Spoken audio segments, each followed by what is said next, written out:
сакал өсүп кетет ошону. Кыскаргандан кийин мына жагынан алууга болот. Дәл азыр осы мен алдым, міне таптаза алды. Өте әдемі, өте мықты. Енді мына жағын алып тастаймыз, мынаны алып тастаймыз. Суретте көргендей мындай тағы бір құрылғы бар.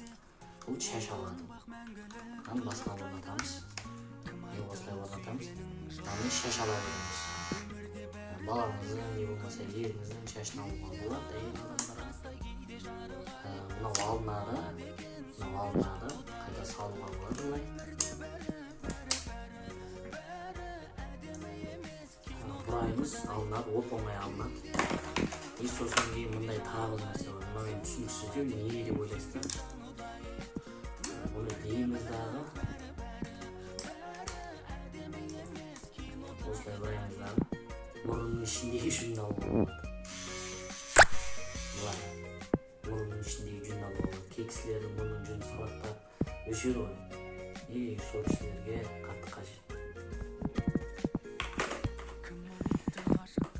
Сосын кейін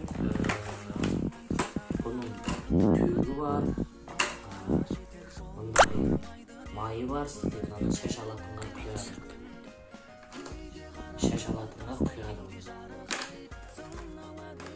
Мынау жаңағы көргенсіздер, мынау құрылғының өзі. Артында мощный батарейка бар, міне мынау. Мына батарейка сұмдық, күші сұмдық. Әдеттегі 15.000-20 мың теңгеліктердің мұндай күші жоқ. Мынау енді өте арзан бренд, халықаралық бренд болып кеткен марка бұл. Анау арабтарға, Пакистан, Иран, өз сақалдыларға көп сатылып жатыр бұл. Осы ТМД көлемінде де танымал, осы күш бастап тұр. Бұлар неге осынша арзан? Басында әрқандай нәрсе арзанмен бастайды. Танымалдыққа жету үшін, көп өзінің брендін жалпыластыру үшін солай қолжетімді бағада береді.